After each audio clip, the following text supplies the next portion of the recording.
बलूचिस्तान में MNA की 16 सीटों में से बेशतर पर बाअसर अफराद ही जीतते नजर आए हैं। पार्टी चाहे कोई भी हो, ऐसा क्यों है? देखिए, सबसे पहली बात तो ये है कि हमें बलूचिस्तान के जो इंतखाबी डायनामिक्स हैं, हमें उनको समझने की ज़रूरत है। ये बिल्कुल ऐसा ही है जैसे कि पाकिस्तान के ट्राइबल एरियाज जो कि फाटा जिसे हम कहते थे, अभी जो है वो न्यूली मर्ज डिस्ट्रिक्ट जिन्हें कहते हैं, जमशुदा अजला, उनमें भी यही सिचुएशन आई थी।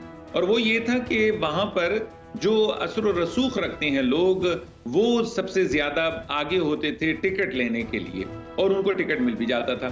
एक बात। दूसरी बात, अवाम से डायरेक्ट राब्ता जो है, वो जो मेन जो स्ट्रीम सियासी जमातें हैं, उनका अवाम से डायरेक्ट राब्ता बहुत ज्यादा कमजोर था, और बलूचिस्तान में भी यही सिचुएशन चल रही है। तीसरी बड़ी इंपॉर्टेंट बात यह है कि बलूचिस्तान में जो गुर्बत का जो तनासुब है वो बहुत ज्यादा है। आपको मालूम है कि पाकिस्तान में सियासत में हिस्सा लेने के लिए, इलेक्शन में हिस्सा लेने के लिए काफी पैसे की जरूरत होती है, तो वो पैसा एक आम आदमी नहीं लगा सकता। फिर खासतौर से ऐसी जगह जहां पर के गुर्बत का जो शरह है वो बहुत ज्यादा कम गिरी हुई है, तो ऐसी सूरत हाल में आम आदमी कहां सोच सकता है कि वो फिर ये इलेक्शन लड़े और इस तरह के खर्चे जो है वो करे। उनके लिए ये एक अयाशी है। तो इस वजह से ये असर और रसूख रखने वाले चंद खानदान हैं जो कभी एक पार्टी से दूसरी से तीसरे में चले जाते हैं और टिकट ले लेते हैं, और उसके बाद वो तो इलेक्ट हो जाते हैं। तो ये असर और रसूख रखने वाले चंद खानदानों के दरमियान में असल में बलूचिस्तान में इलेक्शन होता है। सोहरवर्दी साहब, नजरियाती और कौमी सियासी जमातें बलूचिस्तान में एक अरसे से कमजोर पोजीशन की हामिल हैं, क्या वजह है इसकी? देखिए, बलूचिस्तान की तो बड़ी अहम जो वजह है कि वहाँ पर ज़्यादातर जो हमारी कौमी धारे की पार्टियाँ कोई ख़ास किरदार अदा नहीं कर रही हैं, और इसी वजह से वो चंद खानदानों को सपोर्ट कर रही हैं। इलेक्टेबल्स हैं, कुछ असर रसूख रखने वाले लोग हैं, उन्हीं को वो टिकट देते हैं। उसकी वजह ये है कि इन पार्टियों ने कभी भी बलूचिस्तान में आम आदमी को टारगेट नहीं किया, आम आदमी को इन्फ्लुएंस करने की इन्होंने कोशिश नहीं की। बाकी लोग तो इलेक्टेबल्स को जाके अपनी पार्टी की टोपियां पहना देते हैं, मफलर पहना देते हैं, और फिर कहते हैं कि चलें जी, ये जी हमारे साथ हो गया।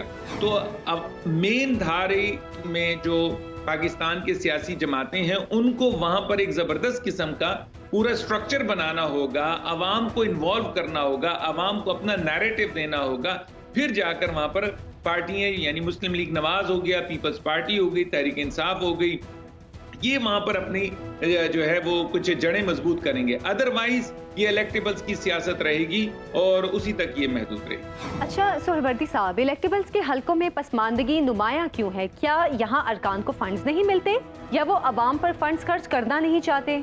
ये आपने बहुत ही खूबसूरत सवाल पूछा है। वाकई इसका जवाब देना दर हकीकत बलूचिस्तान के तमाम मसाइल का हल है।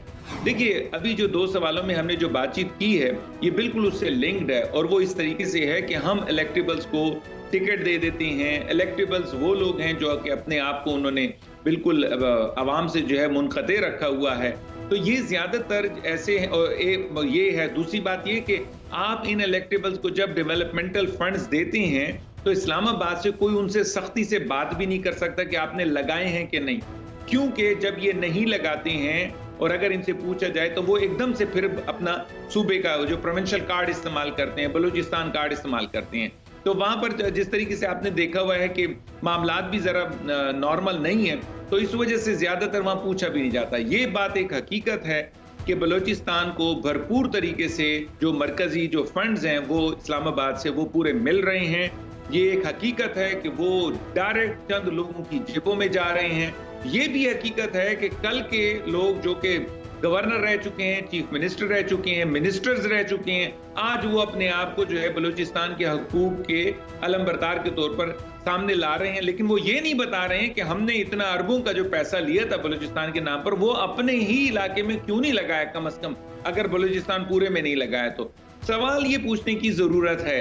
आज जितने भी हमें नजर आ रहे हैं बलूचिस्तान से ऐसे लीडर जो बलूचिस्तान के हकूक की बात करते हैं, बाज लोगों की शक्ल देखकर तो हमें हैरत होती है कि ये लोग भी अब आ गए हैं। हालांकि ये चीफ मिनिस्टर भी रहे हैं, गवर्नर भी रहे हैं, मिनिस्टर भी रहे हैं, फेडरल मिनिस्टर्स, और सूबाई तो आपको पता है कि बाजों का तो बलूचिस्तान की पूरी असेंबली ही, सूबाई असेंबली जो है वो मिनिस्टर्स होती है। तो इन लोगों ने इतना पैसा लिया, इन्होंने उस इलाके में क्यों नहीं लगाया? तो ये एक हकीकत है कि पैसा वहां जाता है लेकिन ये लोग लगाते नहीं हैं। उस इलाके की बैकवर्डनेस है, तालीम की कमी है कि उसके बावजूद भी ये लोग जो है इलेक्ट होकर आते हैं। आप ये अंदाजा कर लीजिए, खैबर पख्तूनख्वा का अगर हम एक कंपैरेटिव एनालिसिस ले लें तो आपको खैबर पख्तूनख्वा पूरे पाकिस्तान में सबसे ज्यादा जमहूरियत पसंद सूबा नजर आएगा, क्योंकि यहाँ पर मजहबी जमातों को भी इन लोगों ने इलेक्ट किया है, यहाँ पर पीपल्स पार्टी को भी इलेक्ट किया एक जमाने में, मुस्लिम लीग को भी इलेक्ट किया, आप तहरीक इंसाफ को 2 बार इलेक्ट कर चुके हैं। तो ये अंदाजा होता है कि एक डेमोक्रेटिक सोसाइटी है। हमें बलूचिस्तान में इस तरह के करंट नजर नहीं आते। बहुत शुक्रिया हुसैन शहीद सोहरवर्दी साहब, आपके वक्त का। NA 254 की जमीनी सूरत हाल पर बात करने के लिए हमारे साथ मौजूद हैं सुनो न्यूज़ के नुमाइंदे इरशाद लाशारी। इरशाद, झल मक्सी और नसीराबाद NA 254 में इंतखाबी सरगर्मियों के बारे में बताइएगा, कौन किसकी जानिब से इस पर उम्मीदवार है? जी, NA 254 में अगर इंतखाबी सरगर्मियों के हवाले से बात की जाए तो ये हल्का बलूचिस्तान अवामी पार्टी के मरकज़ी सदर नवाबज़ादा खालिद हुसैन मक्सी इस हल्के से जो है 10 सालों से मुंतखब होते आ रहे हैं। ये हल्का 2018 में NA 260 था। ये हल्का जो है 3 अजला पर मुश्तमिल है, नसीराबाद, जलमक्सी, कमकच्छी, ये जो 3 अजला हैं इन अजला पर यह हल्का मुश्तमिल है। इस हल्के की जो आबादी है 9 लाख से भी ज़्यादा बताई जा रही है। इस हल्के में बलूचिस्तान अवामी पार्टी के मरकज़ी सदर खालिद हुसैन मक्सी, जमीयतुल उलमा इस्लाम फ़े के जो हैं निज़ामुद्दीन लहड़ी, तहरीक इंसाफ के जो उम्मीदवार हैं पीर बख्श जामोट, और पीपल्स पार्टी के जो हैं उम्मीदवार गुलाम फरीद रईसानी ने जो है इस हल्के में हिस्सा लिया हुआ है।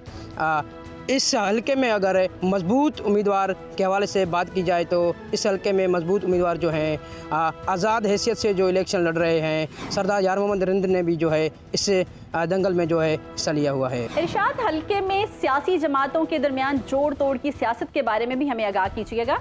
इस हल्के में जो है सियासी और पार्टी जोड़ तोड़ की बात की जाए तो बलूचिस्तान अवामी पार्टी के जो मरकज़ी सदर हैं खालिद हुसैन मक्सी ने जो है पहले ही दिनों में मुस्लिम लीग नून के जो उम्मीदवार थे रऊफ़ लेड़ी को जो है दस्तबरदार किया था। इसके बाद जो है इस हल्के के मजबूत उम्मीदवार जो हैं मीर आसिम कुर्दगेलू भी जो हैं कुछ ही दिन पहले जो है वो बलूचिस्तान अवामी पार्टी के सदर खालिद हुसैन मक्सी के जो है हक़ में दस्तबरदार हुए हैं। इसके अलावा मैं बताता चलूँ इस हल्के में जो है अगर मुस्लिम लीग नून और पीपल्स पार्टी के जो है जोड़ तोड़ की बात की जाए तो अगर बलूचिस्तान अवामी पार्टी के जो सदर हैं नवाबज़ादा खालिद हुसैन मक्सी, अगर उनको शिकस्त देने के लिए जो है तो कोई मजबूत से मजबूत उम्मीदवार भी लाना पड़ेगा।